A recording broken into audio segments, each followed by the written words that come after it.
Hey, today I'm coming to you from South Louisiana. Today I want to feature a video of Father Chad Ripperger. He's the Thomistic theologian and exorcist that I mentioned in my last episode regarding getting through the next 4 years, surviving through the next 4 years, which we have to really do. But in there I featured him, but here I want to just share his entire conference. And I just want to put it on my channel just so that more people are exposed to the concept and the reality of spiritual warfare. And Father Chad Ripperger is the well-renowned exorcist. I think he's the best that articulates this area, this topic of spiritual warfare. Please take heart the reality that the battles that we have to do, and this is a large part of what I call BenUp, right? BenUp means to connect to our Catholic roots, to engage in life's spiritual battles. So please share this or the original link that I have in the descriptions with others, because these next 4 years, we really need to take spiritual warfare seriously. God bless you. I tell people that I'm becoming famous just by telling everybody what the saints say. You don't have to say anything original or phenomenal. You just have to tell people this is what the saints say, and everybody thinks, well, that's just wonderful. This is wonderful. All right. Tonight we want to talk about the levels of spiritual warfare, and there's different levels. The fact of the matter is that now this means a few things. In addition to the fact that we're all conscripted, we're all there, people, the priests will very often say to me, they says, Father, I really admire your work. I don't think I could ever do it. I'm going to say something a little bit about how they have a level of spiritual warfare that they're completely unaware of, or a lot of them are unaware of. And so I tell them, you're still doing the same thing I'm doing. It's just that I'm doing it a little bit differently, obviously a little more intensely. But this spiritual warfare then means that it's in engaging it that we become purified, that we become perfected. One of the things that happens during the process of people when they're possessed, and they actually go through a series of exorcisms, that they begin to realize is that the demons are actually the instruments of their sanctification. We tend to think of demons as the things that are detracting against our sanctification. That's only true when we give in to them. But when we fight them and work against them, they actually become the instruments of our purification, because we have to deny ourselves, we have to work against them, we have to build virtue contrary to that. The demons actually are constantly trying to get us to commit sins that become vicious, that is, we have vices, so that we become weak. And then that way it's easier to combat us in that process. They want to set up an abusive relationship with us, etc. But if we combat them, then what happens is we begin to develop virtue. The definition of sanctified perfection is the adornment of the soul. Let's back up. It's excellence in grace, which means you have a lot of sanctifying grace. Sanctifying grace is the indwelling of the Blessed Trinity in your soul. And this indwelling is by degree, the saints say. Okay. So you can have more and more and more of it, and you can never have too much of it, in fact. So that means then that it's the excellence in grace, which means you have a lot of it. So then they ask, well, how do you get this excellence in grace? It's in building virtue. So that in point in fact, our perfection comes as a result of diabolic influence in our lives. Let's face it, most of us would end up mediocre at best, if there was no diabolic activity in our lives. If there was no temptation or no nothing, most of us wouldn't develop any level of virtue whatsoever. But the second component to that aspect is this. When we have to fight against the demons, it means that the application of our wills and the struggle that we do is harder, and we have to exert more energy, and we have to do it more strongly. As a result of that, we gain a level of virtue. Our virtue is higher than it would be if we were just kind of inculcating it on our own through a normal process of just developing virtue. So excellence and grace the adornment of the soul of all of the virtues. God chooses which virtues he wants to adorn on which souls. Now, technically, he wants all of the virtues, so we have to attain all of the virtues, but he chooses in particular people's lives different degrees. There's only one individual other than Christ who has absolutely perfect virtue in every single virtue, and that's Our Lady. Everybody else in heaven, other than the angels, all have varying degrees of the virtues. Why? Because God likes variety. How do we know this? All you have to do is look at the number of bugs he's created, and you know he likes variety. Okay, so he likes variety, and so what he wants is a heaven that has a certain beauty or a perfection by a variety of different aspects to it, and that all that variety comes together in a harmony and a perfection of the heavens. That's what he's looking for. But he's also, they say, looking, before we actually get to the levels, he is also looking he chooses in a particular person's life a series of virtues or a virtue that he wants them to attain in such a manner that they will excel in it.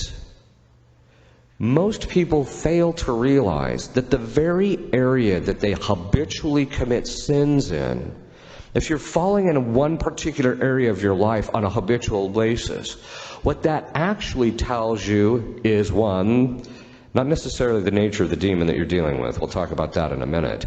But it actually tells you that God wants you to attain a level of perfection in that virtue, because it's through the struggle that you develop the virtue and that perfection. So instead of looking at it and saying, I'm never going to get this, it should be the other way around. We should be working on it harder in the particular areas that we fall in order to attain that perfection. Okay. Then the demons enter into our lives. He allows demons to enter into our lives primarily as an instrument of our sanctification, even in cases of possession. I will make demons admit. Exorcists do this on a regular basis. It weakens them when you force them to admit to the person they're possessing that this person is becoming holier as a result of the demon's involvement in their lives.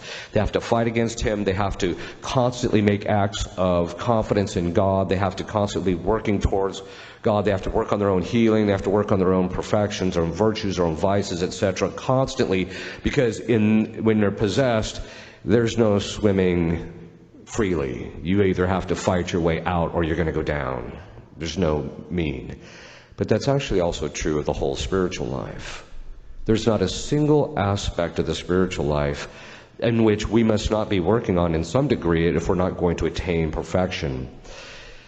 Either you're moving upstream in the spiritual life or you're floating downstream. There's no just treading water. One of the biggest or most unfortunate things among a lot of Catholics is they like to reach a certain plateau where they're staying out of mortal sin. They might have a few venial sins they're struggling with. They feel comfortable in their spiritual life. They might be going to Mass regularly. They're receiving the sacraments, and life just seems kind of comfy, and they don't have to. And they know that in order to eradicate those last imperfections in their life, there's going to have to be a lot of suffering and a lot of self-denial, and so they shy away from it. Demons don't let you do that. God allows them into your life precisely to drag you one way or the other. Obviously, God allows demons in our lives, not so much that he wants them, but he allows them in our lives in order so that we can grow in virtue. We become the instrument of their humiliation. We become the instrument of their justice. See, when Adam ate the fruit and Eve ate the fruit, God said to the serpent, which is another name for Satan, he said to him, because you have done this, you will crawl on the ground all the days of your life and eat dust. Now, the crawling on the ground means this, that he will be constantly humiliated. Beelzebub, which is another name for Satan, actually admitted to me once that God the Father actually goes out of his way to set him up to get humiliated. Why? Because it's his just punishment, because his sin was pride. So he actually goes out of his way to humiliate them. The second thing is, so he's going to crawl on the ground all the days of his life and eat dust. And then the fathers of the church ask him, what's this dust? And then they simply make the reply, memento homo quia pulvis es, which is the Latin for remember, man, that thou art dust. What that means is that the demons are now stuck with us. They hate us. They don't want anything to do with us, but now they are stuck with us. And essentially, because Satan caused our fall, he is now stuck dealing with us, tempting us, doing those things, which, by the way, it's true he gets a sadistic delight out of seeing us fall and us to see commit sin. But he has also admitted to me that one of the things that happens is every time he gets someone to fall, there is an increase in his shame. So that in point and fact, every time he gets us to fall, his suffering increases. And this is part of God's punishment, and we become the instrument of his punishment, instrument of justice by denying him and by combating him. Okay, so what are the levels of spiritual warfare? Well, the most elementary level is ordinary temptation. All of us suffer from it. And ordinary temptation essentially occurs in this way.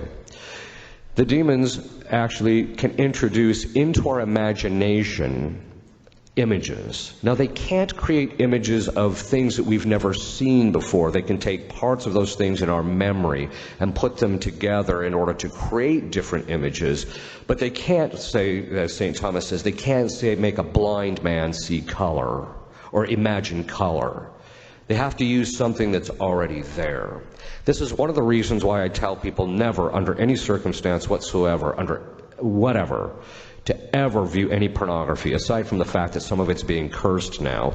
The fact of the matter is that once you view it, that material, even if you ask for the grace of forgetfulness, God permitting, the demons can use it. The demons are on a very, very short leash. They can literally do absolutely nothing that God does not permit. And by that I mean everything from the degree of the temptation to the kind of the temptation. This applies to all forms of diabolic influence. They cannot do anything that God does not determine. The first time I came across it was this case of this woman who was possessed. The demon was possessing the woman's lower back, and because they usually possess a part of it. So I said to the demon, I commanded the demon, why are you possessing the lower part of the back? And he just says to me, I don't know. And I said, what do you mean you don't know? Oh, by the way, when I say it colloquially, it's actually very formal in session. I'm commanding the demons to tell me, why don't you know, right? And he says, I don't know. He says, when I entered, Christ restricted me to that part of the body. Now think what that means. And when they enter, one of the things that the church tells you when you're doing exorcisms is there's a series of questions that you're supposed to ask the demons and get the information out of.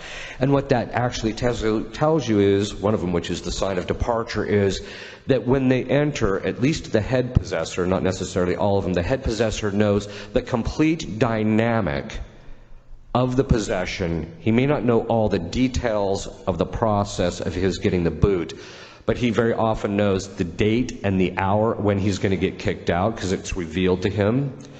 He's told what he can and cannot do during that possession case as far as preternaturally manifesting, whether he's going to levitate or not or anything like that. All of that is predetermined by Christ. Whether he can even speak in the languages, there comes time when the suffering and the punishment of the demons is so extreme that the demons will literally turn to God and beg him to allow them to go back to hell. And he's returns silence to them because he doesn't hear their prayers. But why is that? It's because of the fact that that what happens is that he wants them to have to go through this punishment. Now, part of this has to do with the fact that, too, is that they even know when they can and cannot reveal things in order to get the person liberated. So why am I going into this? It's very simple. You have to realize that God uses the demons like any other instrument. The demons will even admit they are slaves of Christ. Slaves of Christ. In fact, every one of us is a slave of Jesus Christ. There's only one question, there's only one dividing line, and that is, are you willingly a slave of his, or not? That's the only question. In their case, they're not. Now, that being the case, what that means is that they are forbidden to tell the information. Okay. But in our lives, that means that every single aspect of their involvement in our lives is an indication to us from God what He wants us to become purified in, what He wants us to excel in virtue, how He wants us to work out our salvation, what kind of graces He wants us to beg for and achieve, the prayers that He wants us to use in order to that. Why? Because again, God loves variety. So He uses the demons for that. In temptation, there's a variety of different levels. Temptation can come in very, very subtle forms, even in forms where it appears good. Hey, you should just go mention to so-and-so about, how wonderful you think their grass, how well they've done with their grass this year. You walk over, you say to the person, you did such a wonderful job with your grass this year, and the next thing you know, the guy's biting your head off. And you're like, where did that come from? Right? And the reason being is because why? Because his wife was just chewing him out because he spent too much time on his grass. Right? Okay, so what does this mean? It means the demons can be permitted in spiritual warfare to suggest even good things to good people to cause damage. This is one of the reasons why the saints talk about the gift of the Holy Spirit of counsel. The gift of the Holy Spirit of counsel is the gift by which we know what to do and what not to do in spiritual warfare, among other things. And so that's one of the things to ask for, is the gift of counsel.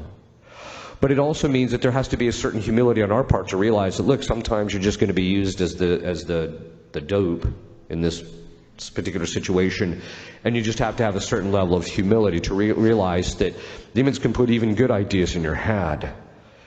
They can very often start out very subtly. In fact, Beelzebub's tendency of temptation, his structure of temptation is identical to his nature.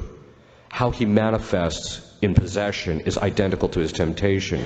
He starts out subtly, he ramps it up, he then opens it up widely. So usually a person will, in the temptation process, they'll start thinking about something that's innocuous. Before the next thing you know, he suggests the turn to something impure because he's the demon of impurity. And then what he's looking for, which is the same thing he's looking for in the session, once he comes out strong and boldly, he's looking for your reaction of fear. And the reason being is because when we're afraid, St. Thomas says, our mind is focused on the object of fear, and we ruminate about it in order to try and figure out how to get out from underneath it. And so what he does is he suggests something, especially to men of sensitive conscience. Once the impure thought is then suggested, they react in fear, like I could fall here, and that's the hold that he has. Rather than it having the person immediately turning to God or to Our Lady and saying, I have perfect confidence in you. So these subtle things, that's how they can start out very subtly. So the very lowest levels are subtle forms of temptation. And then they can actually work up through it. But diabolic warfare is not just in relationship to temptation. I'm going to go through the higher levels, but we're going to talk about how it applies to us in our own particular lives. The next level is dolor, which is not going to apply to us. That's when they attack the saints physically. It doesn't apply to us. If it does, come see me, because you'd be the only case I've ever authentically seen of it. I've read about them, but I've never seen them. All right. Then the next level is oppression.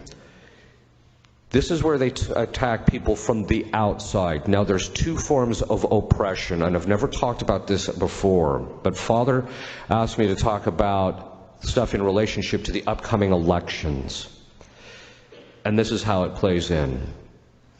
This next level of diabolic influence or spiritual warfare, oppression, is where the demons attack you from the outside. This is when they attack your relationships, your finances, they attack your property, sometimes your health, things of that sort. So in one particular case, in Memphis, they think I have the gift of healing, which is absurd. I have no charismatic gifts whatsoever. People say, you're an exorcist, what gift do you have? Nothing. I got nothing, right? And I'm serious. I've walked into complete and fully infested houses. I'm like, oh, look, looks good to me, right? Okay. So, and then I prayed, and then of course things happened. But the point being is that I have no sensitivities in that regard. So that being said, so they brought this man who had 4th stage pancreatic cancer to me, and they said, would you be willing to pray over him? And I said, sure. Now, I don't have the gift of healing, but I did a minor exorcism over him. A week later, he was cancer-free. A year later, they brought him back. He had some other weird illness, so I prayed over him. That was gone a week later. And so I finally told him, you're under some kind of a curse. This is a form of oppression, right? So there's curses, which is a kind of a higher form of oppression, but there's kind of curses. And the curses are basically designed to influence people in the negative. But the oppression can be in a variety of different ways. Now, there's a twofold distinction in relationship to oppression. There's indirect oppression, and there's direct oppression. Direct oppression is when they actually attack your particular life. They attack you, your health, your relationships, your finances, how things are operating within your home, etc. So they attack you directly. But then there's a certain level of spiritual warfare that all of us deal with, where we have to deal with the indirect fallout from oppression. This is when things like politicians and things like that, who are under the influence of the diabolic, who do essentially evil things. Let's cut to the chase.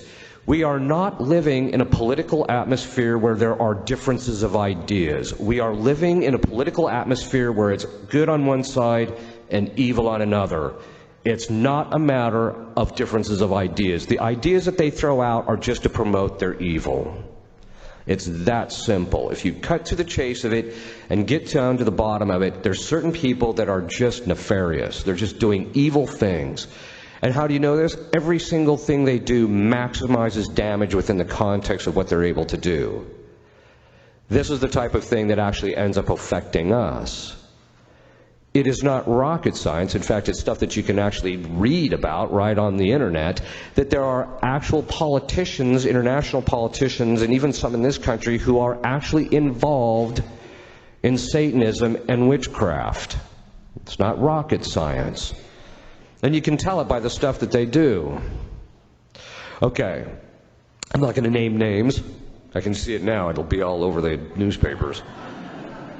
But the point being is that we have to recognize that this indirect oppression that we suffer is when other people do evil things to get demons involved in culture, in society, in the church. It's not a rocket science to see that there's a fundamental problem with evil in the church right now. When you have bishops and cardinals coming out saying that it should be okay for two men to enter into some type of civil contract with each other, there is something fundamentally wrong and evil that's going on in the church. Okay. That being said, these are the things that we have to suffer. We're all suffering indirectly this spiritual warfare that's occurring at that level. It's very intense. Some of the most intense places of spiritual warfare that we end up having to deal with, and this is, again, sometimes it's in the parish, at the upper levels of the parish, sometimes the priest gets attacked. It's at the diocesan levels. The vitriol, the absolute hatred that demons have for bishops, when you see them talking about bishops in possession cases, the hatred they have for them is palatable. You can literally see the hatred they have for them. At the level of the Vatican, it's all where the warfare, we're all suffering from this warfare that's going on at that level, and that's a form of indirect oppression. What we have to recognize, of course, is that the church is indefectible. Christ said the gates of hell will not prevail against it. It doesn't mean that that members can't become really sinful. It doesn't mean that we can't have a Holy Father spouting things that are very odd and strange and even contrary to the faith, because the church itself has said it's only under these conditions that we know that he is infallible and is going to tell us what we know to be the truth, necessarily. Doesn't mean we ignore him, etc. It just means that we have to have a clear understanding of our faith, and that's a very important point. One of the principal ways to combat in spiritual warfare is you have to know your faith. It's not good enough just to say a few prayers here and there. You have to continually learn about your faith so that you don't get sucked into this indirect oppression. Because if you don't, it's so toxic. Modernism, which is now the heresy in the church, is so toxic. It's so much in the air that unless you have a special grace or unless you really know your faith extraordinarily well, you are simply going to end up in error. It's that simple. So you have to pray for God for that. But this is an indirect spiritual warfare that we all have to deal with. And we all have probably experienced this, right? When you sit here and you read some of the stuff that's going on, that's coming out of the Vatican, or some of the things that these cardinals are saying, or some of the things that the bishops are saying and doing, and then the whole pedophilia scandal and all this other stuff that's going on, and then the fact that they were shuffling this around, this is a burden to a good Catholic. And this is the suffering, and this is exactly the kind of attack that the demons are willing to get.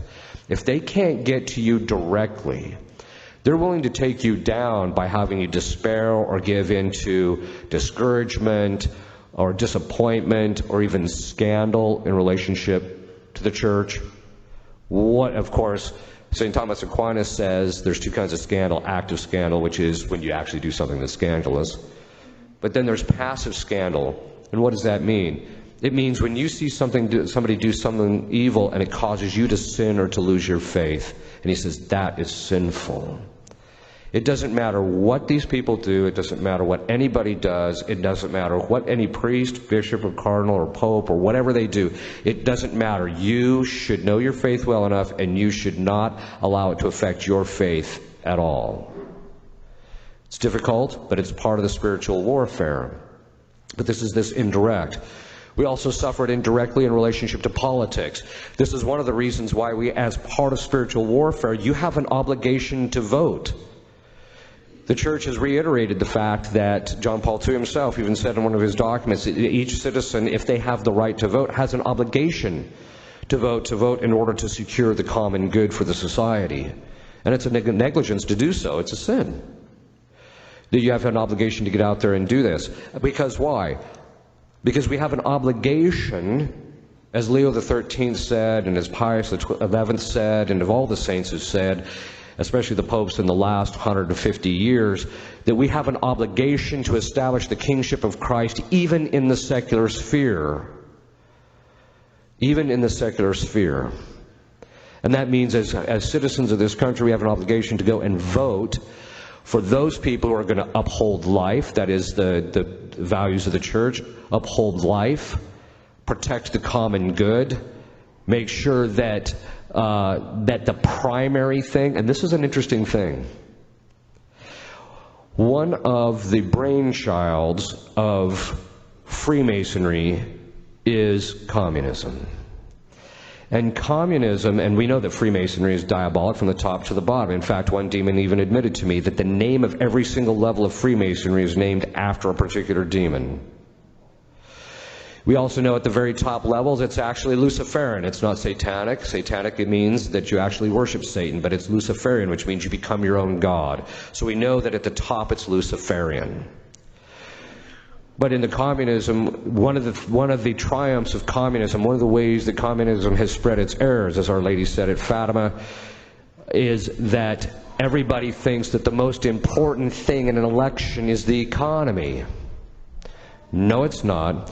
The most important thing in any election is the spiritual and moral welfare of the citizenry.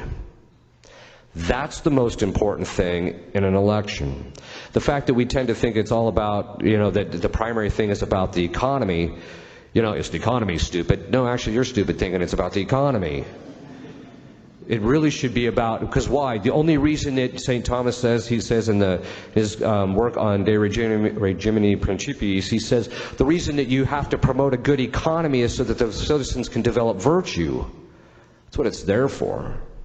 But one of the ways that we're dealing with this indirectly, and this is why we have to part of our spiritual warfare, one of the lower levels is just doing our part to help culture, to help the politics, to help the society in relationship to how we vote and what we do, etc., what we support, etc.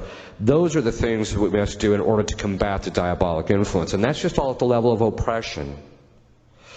Then there's diabolic obsession. Diabolic obsession is when they actually attack the person psychologically. That is, by besieging their imagination to such a degree that the person cannot think outside the box. That is, they cannot think outside of fear or lust or anger or things of this sort. And how do you tell that between that and something that's psychological? When it's psychological, it's pretty consistent because it's a habit, right? So it's an intellectual vice, which is basically what mental illness is. It's an intellectual vice, unless it's caused by an organic cause, something psychiatric. But it's very consistent, and it's set on or off by external stimulus. Somebody says something mean to you, and then you react in anger. That's psychological. Whereas when it's diabolic obsession, just switches on and switches off, and there's no external stimulus that indicates that it's there. One of the ways that you can notice it is in people is they go to confession, and all of a sudden it's gone. It seems it so. And then after 3 or 4 days or more, it sets back in.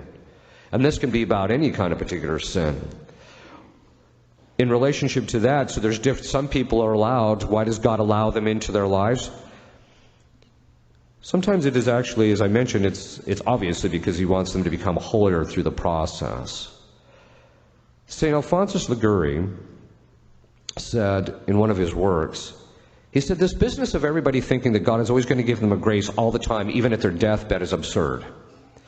In fact, what he says is that there's a certain number of mortal sins that God preordains, and once that person reaches that point, he's going to pull the plug on the grace.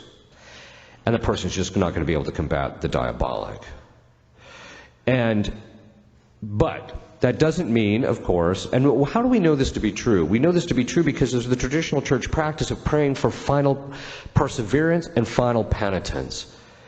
If God always gave us a grace, even at our deathbed, all the time, to every single individual, why did the church ever start that devotion? It wouldn't make any sense, right?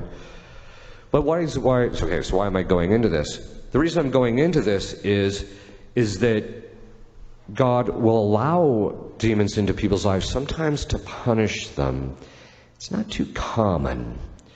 And usually it's because the person has made the decision that they are not going to get their act together. I'm not going to change. Therefore, I want this sin. I want this to happen. And so God will allow the demon into their life to afflict them, to show them what the true punishment is. He's literally giving them what is the product of their sin. What most people don't realize is that the proper effect of every mortal sin, the proper effect of every mortal sin is possession. So then people ask, well, wait a minute.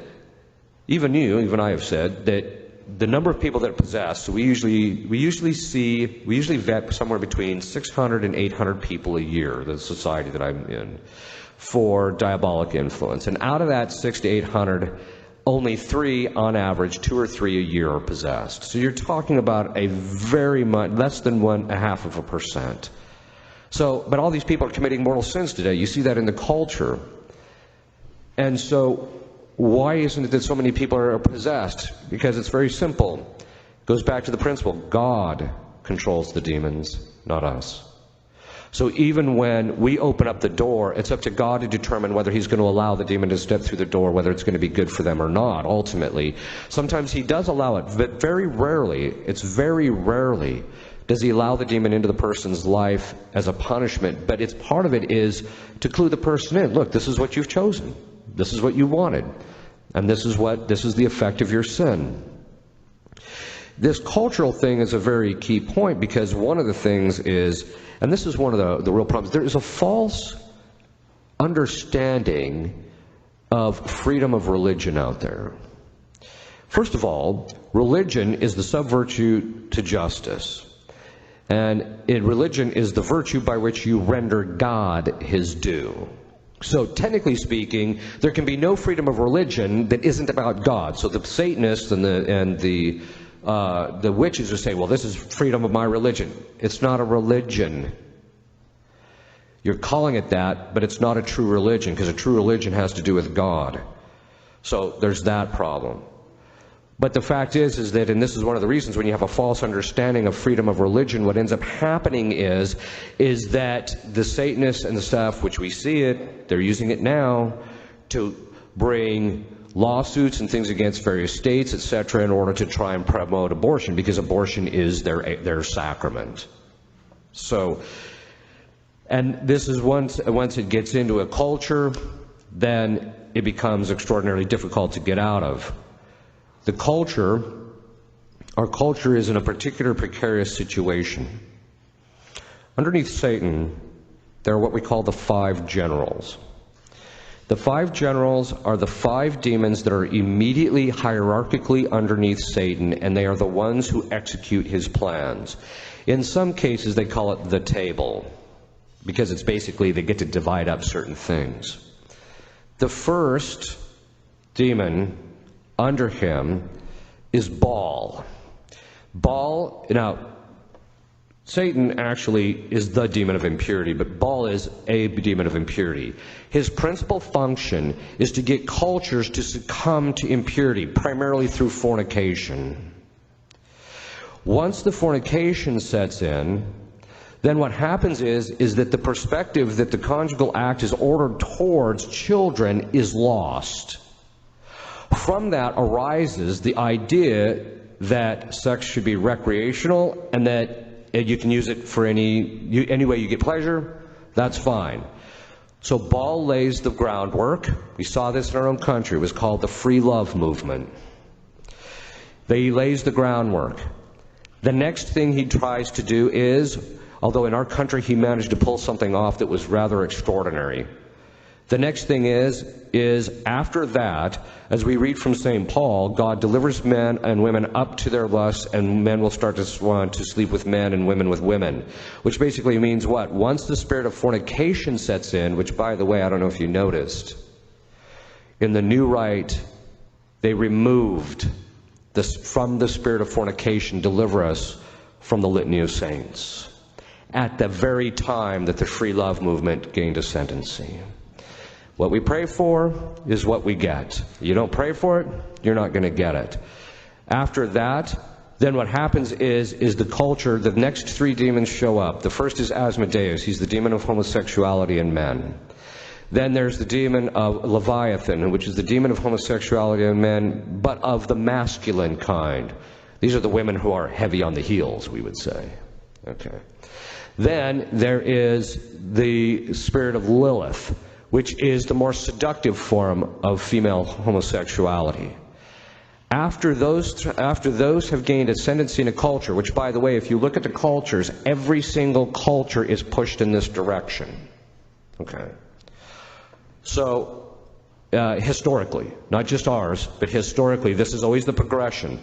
Once you have fornication, you end up with contraception, and then the upshot of that is homosexuality, and then abortion. Baphomet is the 5th one, and he's the demon of child sacrifice. Abortion. In our culture, think of this. They shot down the fornication laws, and so they delivered us into the hands of Baal.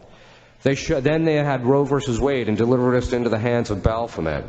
And then they allowed gay marriage, and so now our country politically is in the hold of the top 5 demons in hell other than Satan. They delivered us into their hands. That's where we're at. Okay. So we're all in this spiritual warfare. This is a level that we're all dealing with. Let's face it, 100 years ago, people in that culture weren't dealing with the level of spiritual warfare that we're dealing with. The types of spiritual warfare don't change. It's just the amount of it. And the more sin that people commit, the more empowered the demons become, and then the worse it actually gets. So diabolic obsession can be of various kinds. People once asked me, how many people in the United States do you think are diabolically obsessed?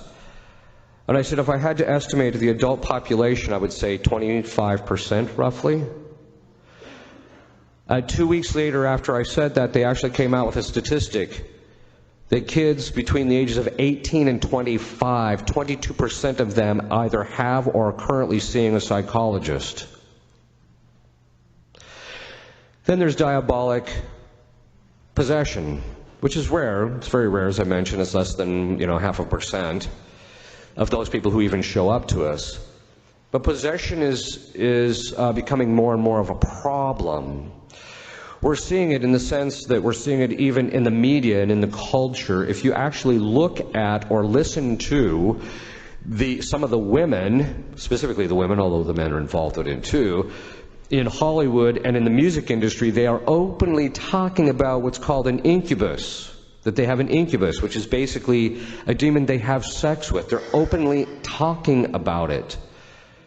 And many of these women are actually possessed. You see it by their psychological patterns, because the psychological patterns are very distinct between possession, diabolic influence, and things like psychosis and things of that sort. They have very distinct. Even though to the untrained eye they look the same, they're very distinct. But the possession is actually of two kinds. Partial, so that's another level. So there's partial possession, and that's where the person has periods of lucidity. So I'm sure many people here watched The Exorcism of Emily Rose. It was actually based upon a true story. The woman's name was Annalise Michel. She was possessed twice, actually. The movie didn't get it right, by the way, but she was possessed twice. First in 1967, and then she was liberated about, if I remember right, about 1970, 69 or 70. She was liberated. 3 months later, Our Lady appeared to her and said, "Would you allow the possession again so that many would come to knowledge of it?" And she said yes. She became possessed again. She ended up dying from it because the demons shut down her ability to eat, which they can do, God permitting. But during her periods of lucidity, she would spend hours in front of the Blessed Sacrament making reparation and praying for the clergy in Germany, because at the time, this was from 1970 roughly until 1972, the German priests were going off the rails at that time. She offered up her possession, all the pain and the suffering that she went through, because when demons manifest, sometimes a person just blacks out, but sometimes the person feels every single thing that the demon is feeling or going through or experiencing, and so it's literally like going through a torture session. That's one of the reasons why it's hard to keep them on focus or on track. But she offered all of that up for the clergy at the time. Christ actually told her, according to the memoirs, Christ actually told her that she would eventually be raised to the altar, which is another way of being said she would be canonized. She was an extraordinarily holy woman, which tells you something. You can be possessed, and it doesn't say anything about whether you're in the state of grace or not, because possession's in the body. Sanctity, or holiness, that is, the sanctifying grace, is in the soul. They're in two different locations. So there's this different levels. So then, if you look at the different levels in which people actually have to deal with it, so back to the priest. So all of us have to deal with these things indirectly. There's people out there in your life, you probably don't know it, that are actually possessed. They just seem psychotic, or they're just like, why is that person always doing evil, or whatever the case is. Okay. But then in relationship to priests, so I'm going to go back to that observation I made. Priests say, I admire your work, but I would never want to do it myself. And I said, do you hear confessions? And they say, yeah. Well, it's a little late for that, isn't it? Confession is actually more efficacious in most cases than solemn exorcism. If someone has an unconfessed sin and they're actually possessed, if once they go to confession, the legal hold, okay, let's back up what that means. The legal hold the demon has on them is broken. That means this: every time you commit a sin, or every time you make a choice, you either bind yourself to God through the choice of the good, or you bind yourself to the demons in evil. The term absolution, absolvere in Latin, literally means to dissolve or untie, or to remove the bond of justice, because in justice you've taken yourself out from underneath God and placed yourself underneath Satan through your sin, and as a result of that, you're connected to this guy now. And so when you go to confession, it breaks that tie, that absolution, that you're no longer bound to your sin or the effects of sin. This brings up a very important topic. So let me finish this one, though. So priests, I tell priests, look, if you're hearing confessions, you're already doing minor exorcisms and you don't even know it. And a lot of times they'll come in and people will go to confession and all of a sudden it breaks. Part of the reason we know this to be the case, too, is because one of the things that the priest who taught me exorcism, he said, hey, by the way, there's this thing called fishing. And I'm a fly fisherman, so I got quite interested. And he said, this is what you do. If you're sitting in the confessional and you know there's people out in the church and they're not coming to confession, start saying a binding of prayer against any demons from keeping them from going to confession. It's like clockwork. You'll do that within the minute. Within the minute, somebody will step into the confession. Father, I wasn't going to go to confession today, but... And what that tells you is that demons can actually convince people and sway them regarding their own spiritual development. This is one of the reasons why the church and the saints throughout history, it's only been in the last 40 or 50 years that people have this idea that somehow or another, if they have a positive emotional reaction to some spiritual thing, then it's of God. That's what Martin Luther thought. In fact, he actually made it the criteria just at the time when God sent St. Teresa of Avila and John of the Cross to the church, who completely departed from that and said the emotions cannot be trusted. Why? Because the demons have access to them. They can cause the emotions. And I've seen it. They can cause positive emotions in relationship to certain pious practices. But they can also block them as well. So you can't follow your emotions. They can't be trusted. You have to follow reason enlightened by faith. That's what we should be following. So one time when this one woman who was possessed said, well, I just feel like... I said, wait a minute, let me get this straight. You know that demons have control over your emotions and you're basing your decision off your emotions? Which is a real big problem, because in possession work, you're constantly trying to get the psychological separation between the person who's possessed and the demon, because the demon's gotten into them psychologically and is messing with them, and you got to get that psychological separation, because if you don't, the demon can hide behind that and you can't get anywhere. Okay. So I tell the priests, if you hear confessions, you're absolving people of that tie that they have to these demons, and it breaks the hold that the demons have on them. And as a result of that, the demon is going to retaliate against you. This is why even good priests sometimes will just go through these periods where they're being attacked, assaulted internally in relationship to it. As an exorcist, the only difference probably between me and most priests who are unwilling to get involved in this area, which, by the way, if a priest wants to get involved, I'm not so sure. Most good exorcists are the ones who got drug into it kicking and screaming. But the difference is this. It's a boxing ring. It's a boxing ring in several ways. One, it's warfare. You're going to take a beating. Every one of us is in the boxing ring. Every one of us is going to take a beating in some way or another from demons. There's going to be some suffering. There's going to be something that they're going to do to us. It's just the nature of our existence after the fall, but it's also our opportunity for raising our place in heaven. So the difference is that I realized, okay, taking your beating is just part of the process. Right? You just have to be willing to take your beating and fight this thing, and you know you're going to get attacked, and you just have to be willing to suffer through it and be willing to go through that. So the key thing is that willingness to suffer. And that's the thing that demons don't want you to master. They will use every form of fear possible to keep you from being willing to suffer. Because if you're willing to suffer, there is nothing in your spiritual life that you cannot obtain. But if you are unwilling to overcome that fear of suffering, that horror of suffering, as they used to call it in the catechisms, the horror of suffering, if you're unwilling to overcome that, you will never reach the heights of perfection. So you're in the boxing ring, you know you're going to take your beating, you might as well just man up and deal with it. And that's the real issue, is that priests have to realize that the minute they're ordained, the target's on their back, and they're going to be taking the beating. The question is how much are you willing to do it for the sake of those under you? That's the real question. Okay.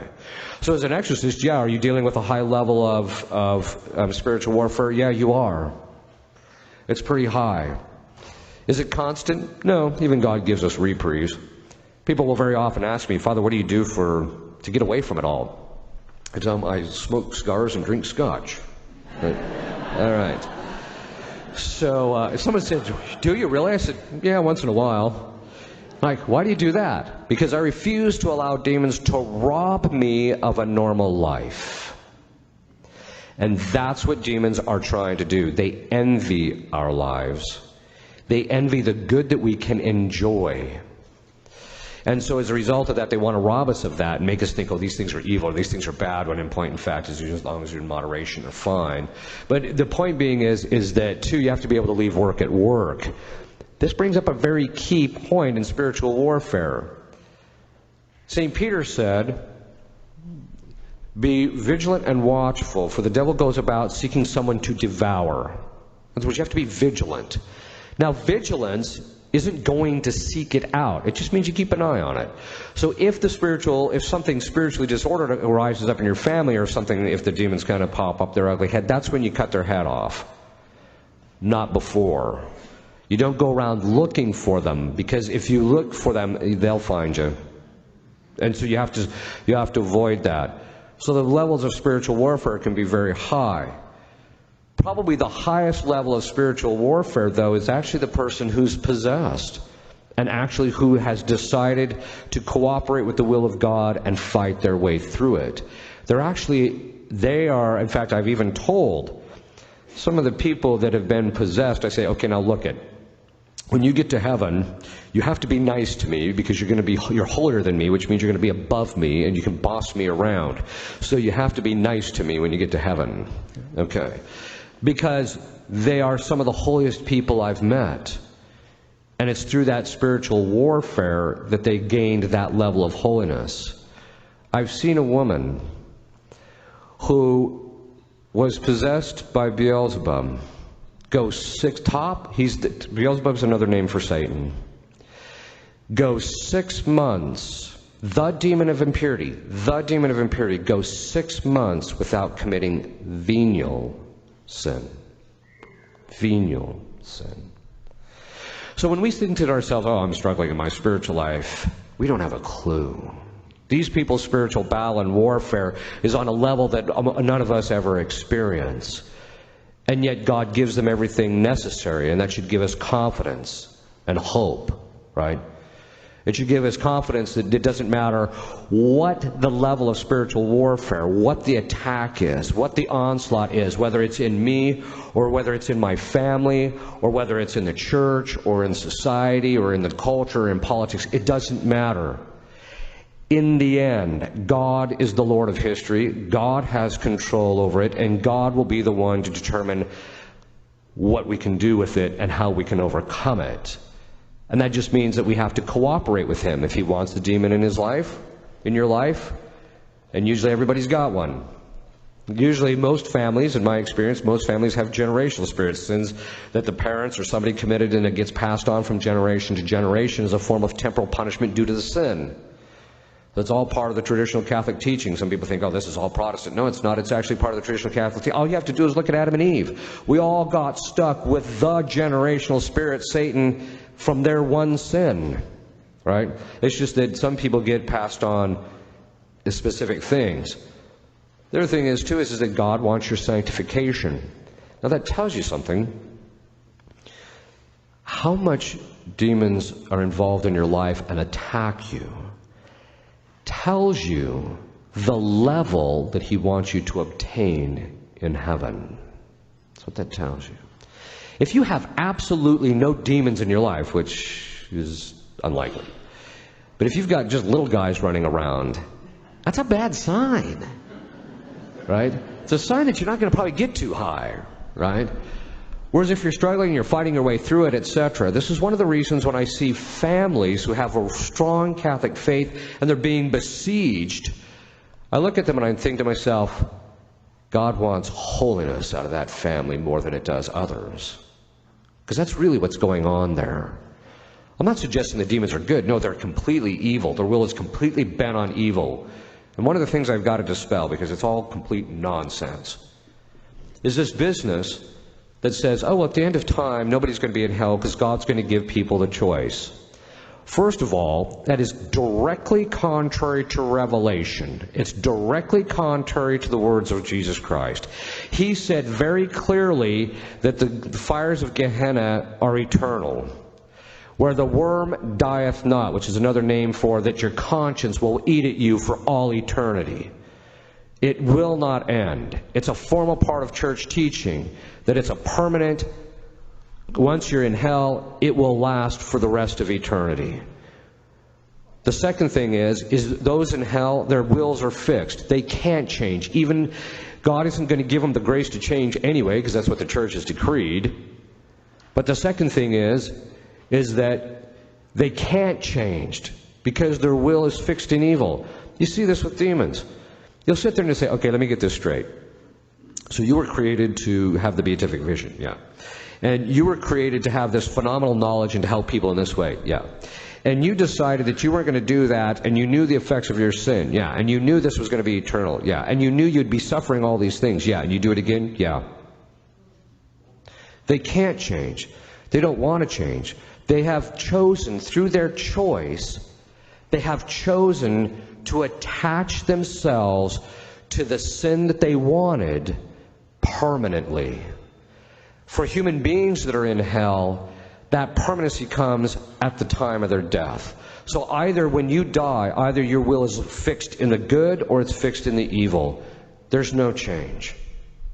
And so this business of, oh, eventually, it's all sentimentality. It's all based on false understanding of mercy and justice. Oh, God is so merciful. Don't give me that. The point being is that we have to recognize that God laid this landscape. He could have done it differently. But God loves a good fight, a really good fight. You know, even as human beings, God kind of gave us a natural inclination for that, right? You see that, you know, when and I'm not suggesting that you go out and watch boxing, but guys will go out and when there's a good boxing match and there's just blow after blow and they're just going after each other and one guy just finally gets the better of him, you know, everybody's standing up and cheering. God's the same way. Everybody in heaven is the same way. They love a good fight, right? And so, but the difference is this.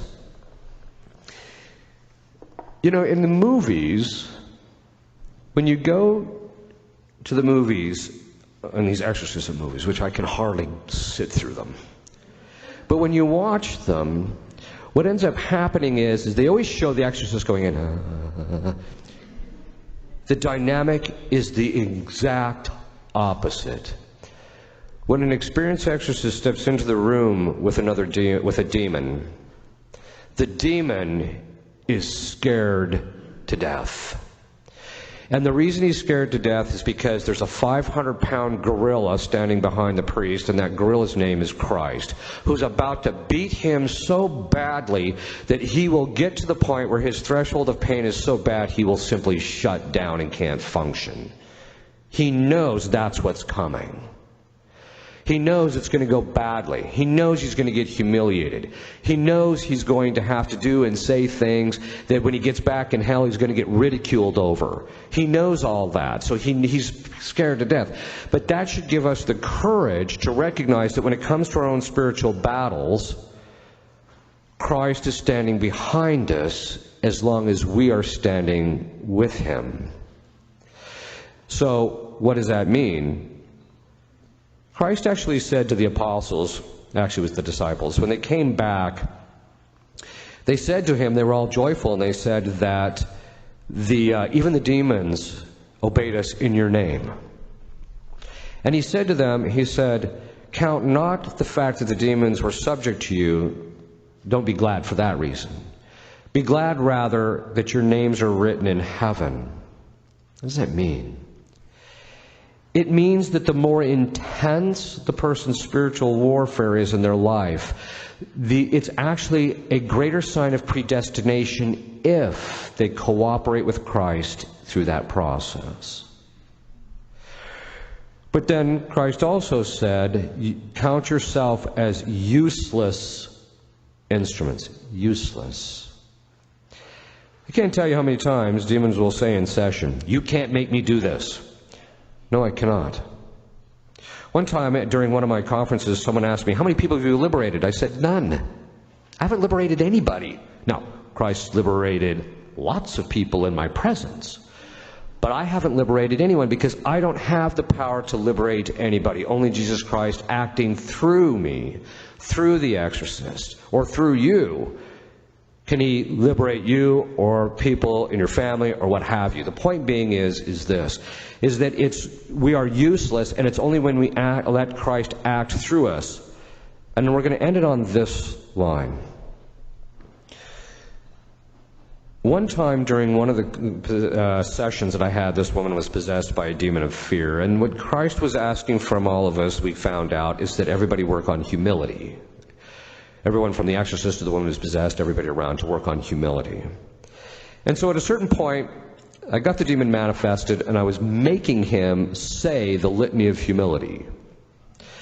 And at a certain point, about a third of the way through, the thought, I think it was a grace, I'm going to chalk it up to a grace, came into my mind, get out of the way. And I got this distinct impression, it was Christ telling me, it's not your place to draw people to you. Your job is to draw people to me and to stand out of the way. And that's when I began to realize, and when the demons would say, you can't make me do this, no, but he can. When you say he can, which, by the way, it's kind of interesting, because demons, if you just say he can, they know what that means. It means he refers to God. If you say she can, it refers to Our Lady. So they can make you do it. I can't make you do it. But that tells you, even in your own spiritual warfare, you have to realize that you have to get out of the way, let Christ work from you, work on the humility, and then you will be very powerful in relationship to cleaning up the demons in your own lives and the lives of your family. Once, the demon looked at me and he said, in relationship to Our Lady, he said, her power is in her humility. Now think about what that means. That means this. It means that when we are proud, we're weak. Why are we weak? Because we take control. Whereas when we're humble, we let Christ operate through us, and he has infinite power. He's omnipotent, and therefore can accomplish anything. And so it's through the humility. It's her humility that made Our Lady so powerful in the end. It's even her humility now that makes her that perfect instrument of her Son. The perfect instrument. The perfect instrument is the one who the instrument does, or the tool does exactly what you want it to do when you want it to do it. And that's what Our Lady was, and still is. She always does God's will whenever and in the manner that he so determines, and puts herself aside and never, ever counted the personal cost. Ever. So, humility. You have to work on humility. It's a grace. It has to come, and you have to ask Our Lady for it. These are the different levels. We're all dealing with it. Now, I'm not suggesting that you sit down and figure out, okay, I'm at this level. I'm not suggesting that. What I'm saying is that if God brings you, if there's a demon that God allows into your life, and he brings you to a level of spiritual warfare, don't cower from it. Just ask Christ, make me strong, give me the willingness to suffer, keep me humble, and then help me to keep the course. And if you do those four things, ask for those four things, you will keep the course. You will attain that crown of glory that St. Paul talks about. Okay. And if you'll kneel, I'll give you a blessing. Benedictio Dei omnipotentis, Patris et Filii et Spiritus Sancti, super vos et manet semper. Amen. Hey, this is Rex. If you like this video, please hit the like button. If you like how I use my Catholic roots, my indigenous Igorot roots, and my adopted American roots to navigate through life's messy waters, then hit the subscribe button. Also hit that bell so you can stay notified whenever I do a new video. Until then, thank you very much, and God bless you.